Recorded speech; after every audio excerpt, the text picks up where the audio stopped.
pessoal, desde já a gente quer agradecer a sua participação, as suas visualizações das nossas aulas da Escola Bíblica. E hoje a gente vai estudar no nosso 9º estudo sobre a relevância dos 10 mandamentos. Lembrando que nós estamos estudando nesse curso sobre ética cristã. E hoje nós vamos pensar um pouco sobre a relevância dos 10 mandamentos para a ética cristã que nós temos hoje, que nós praticamos hoje no século 21. Existe uma relação muito importante entre os 10 mandamentos e a ética cristã, e a gente vai tentar pensar um pouquinho sobre isso hoje. Os 10 mandamentos, só a nível de lembrança, eles foram dados por Deus, ou melhor dizendo, eles foram as primeiras leis dadas por Deus a Moisés. Esses mandamentos, eles deveriam ser observados pelo povo de Israel que estava sendo construído enquanto nação naquela época.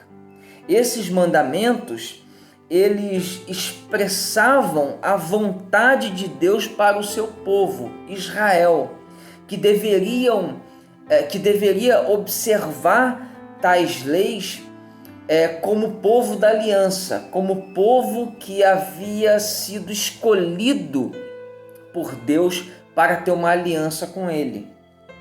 Agora, diferente do que muitos pensam, os 10 mandamentos, eles têm uma importância muito grande que perpassa os tempos e as culturas. Porque essas 10 leis, ou essas 10 diretrizes dadas por Deus a Moisés e, portanto, ao povo de Israel, são consideradas a base fundamental das leis que nós temos hoje. Nós podemos dizer que os 10 mandamentos são os princípios basilares da moral judaico-cristã, sem a menor dúvida, né? E o autor, ele chama a nossa atenção para o fato de que essas leis falam do tratamento ético e moral do homem para com Deus, nessa relação vertical, e do homem para com o homem, nessa relação horizontal. Em outras palavras, os 10 mandamentos são dados por Deus para orientar a conduta do homem em relação a ele e em relação ao seu próximo, ao seu semelhante. Esses mandamentos, eles enunciam os deveres fundamentais do homem para com Deus e para com o próximo. Então, todo código, sobretudo na cultura ocidental, todo código moral e ético da relação do homem com Deus, da relação do homem com o homem, da relação social, tem o seu fundamento nesses primeiros mandamentos que Deus dá ao povo de Israel por intermédio de Moisés. Então, a relevância fundamental dos 10 mandamentos, ela é reconhecida, mesmo tendo se passado diversos séculos, na nossa própria lei, nos nossos princípios que são observados até os dias de hoje. Então, a gente vai estar a nível de estudo, dividindo essa temática da relevância dos 10 mandamentos em 3 partes. A parte dos 10 mandamentos que fala do dever do homem para com Deus. Em segundo lugar, a parte que fala do dever do homem em relação ao próprio homem, o dever social para com o próximo. E como a gente pode entender a relação de Jesus com os 10 mandamentos? Na primeira parte dos 10 mandamentos, que fala sobre os deveres do homem em relação a Deus, nós podemos observar que os primeiros 4 mandamentos, eles seriam, ou melhor dizendo, eles tratam dos princípios éticos que devem ser observados pelo homem na relação dele com Deus. O primeiro, que fala: não ter deuses, ou não tenham deuses diante de mim. Mostra para o ser humano, para o homem, que ele, na sua relação com Deus, com o divino, deve reconhecer que Deus é um ser único.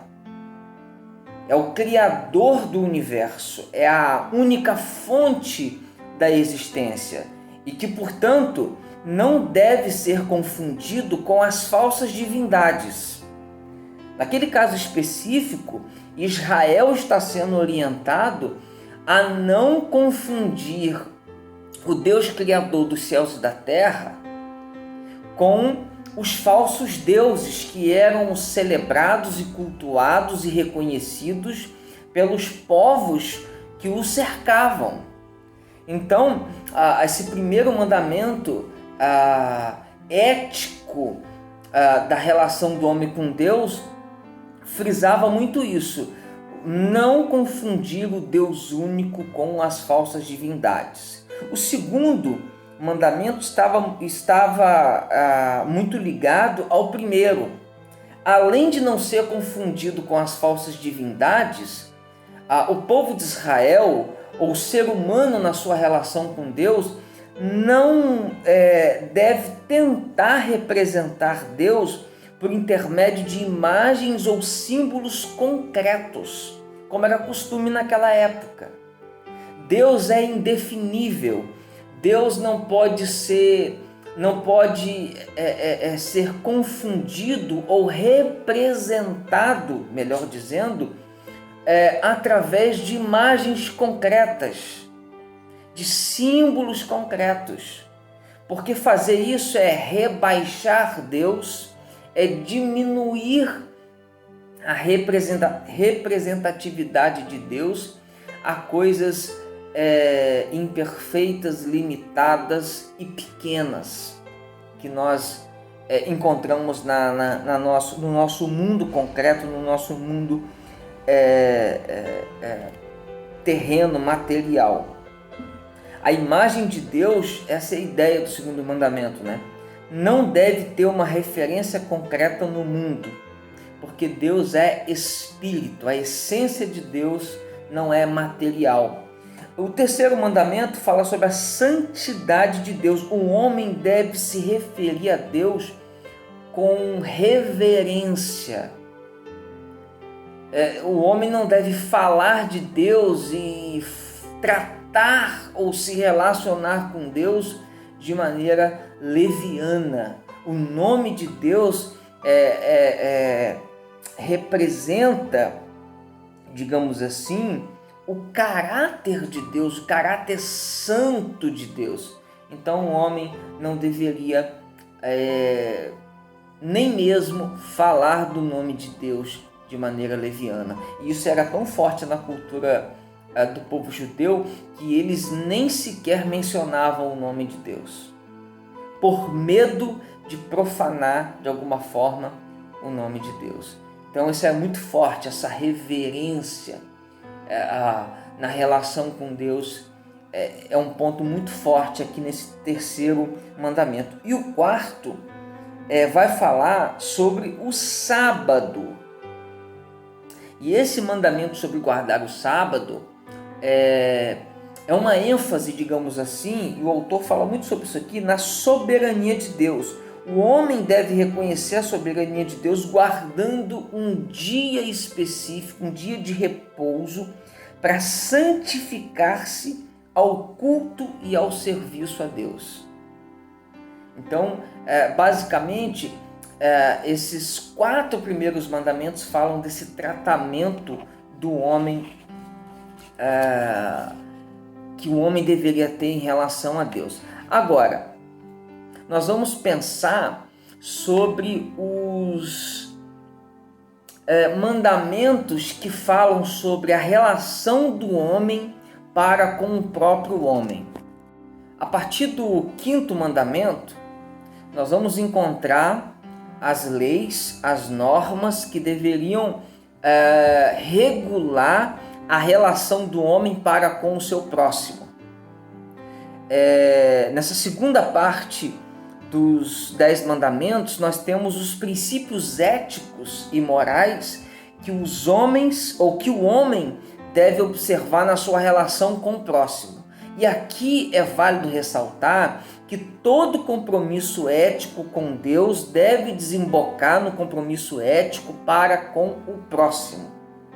Nós não podemos separar, embora a gente esteja aqui dividindo a nível de estudo os 10 mandamentos, eles estão interligados.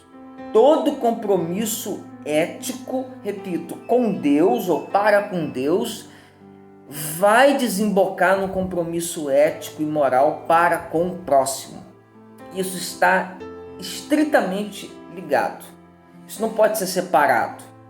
Tanto é que Jesus vai resumir a lei dizendo que o resumo da lei é amar a Deus e amar o próximo como consequência do seu amor e da ação do amor de Deus em você.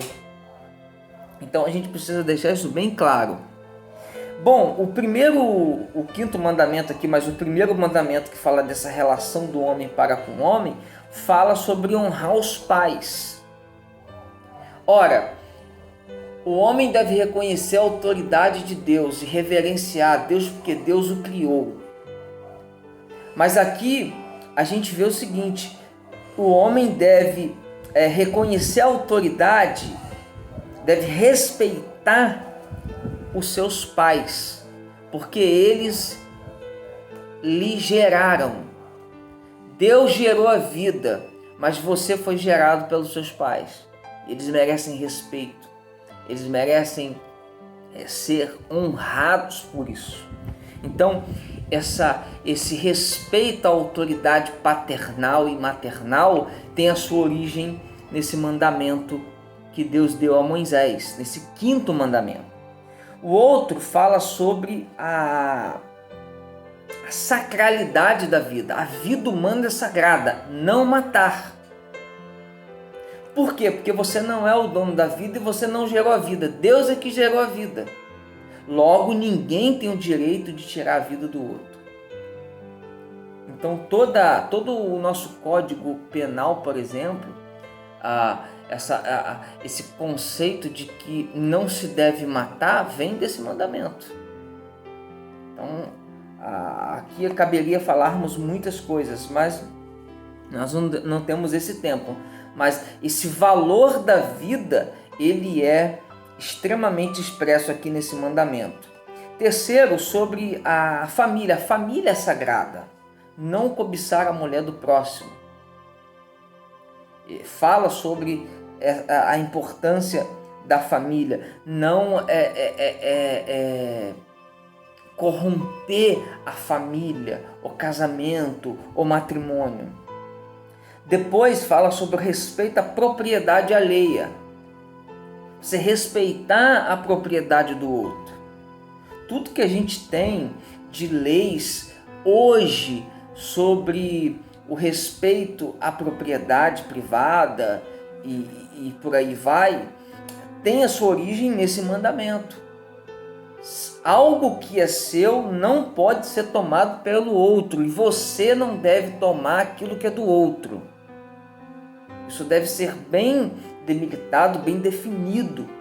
Aliás, esse mandamento aqui, ele servia de parâmetro fundamental para que as pessoas não roubassem as coisas dos outros. Lembremos que a gente está falando aqui de um momento civilizatório bem antigo, onde não haviam leis que regulamentavam a propriedade privada. Então, aqui é o início de toda essa discussão sobre a propriedade privada, sobre o respeito que se deve ter à propriedade do outro.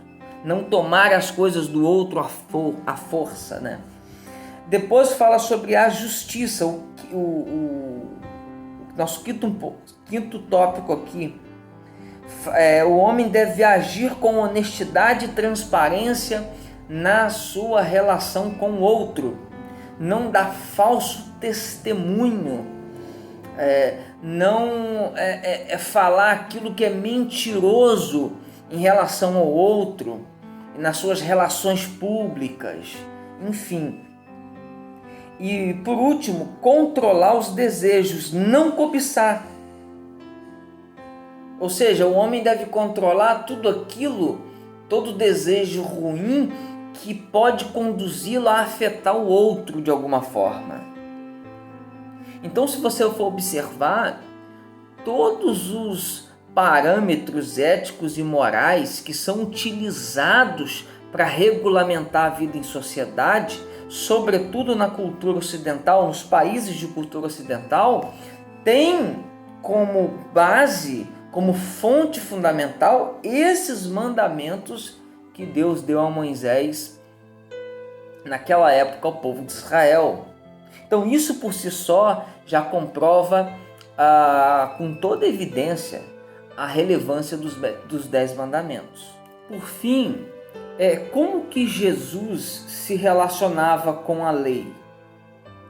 A gente precisa aqui, para falar dessa relação de Jesus com os 10 mandamentos, fazer uma distinção entre os 10 mandamentos e todas as regras culturais, leis e diretrizes que foram surgindo a partir dos 10 mandamentos na cultura judaica, no meio do povo de Israel. Jesus deixa bem claro, em poucas palavras, no Novo Testamento, que ele não veio para revogar a lei, mas para cumpri-la. Mas de que lei ele está falando? Dessa lei, desses princípios éticos e morais, dessas leis fundamentais que Deus deu ao seu povo e à humanidade, para que a humanidade se relacionasse com ele e com ela própria de maneira harmônica. Então, os princípios éticos e morais da lei de Deus permanecem no Novo Testamento e permanecem até os dias de hoje. Agora, o que Jesus criticou foi a hipocrisia, o moralismo exagerado dos fariseus, dos religiosos daquela época.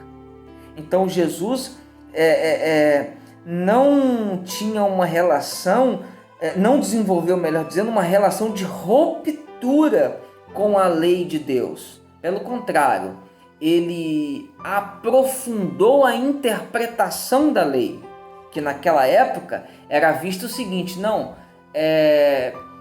a lei é para eu não fazer determinada coisa, mas Jesus fala, não basta não fazer determinada coisa, você deve cuidar das intenções do coração. Você deve observar que a transgressão da lei, ela não acontece quando você pratica concretamente alguma coisa na realidade, mas ela é praticada também quando ela começa na sua mente, nas suas intenções, né? Tanto é que ele dá aquele exemplo, né? Se você cobiça a mulher do próximo na sua mente, você já transgrediu a lei de Deus. Você já se contaminou. Você já se corrompeu. Então Jesus, ele vem para cumprir a lei e ele vem para aprofundar o significado da lei. Ele vem para reafirmar a importância dos princípios éticos e morais fundamentais que Deus deu ao seu povo. Então, a relação dos 10 mandamentos com a ética cristã, ela continua, ela é muito fundamental, e os 10 mandamentos, eu diria, são a base, o fundamento de toda a construção da ética e da moral cristã que nós devemos observar nos dias de hoje.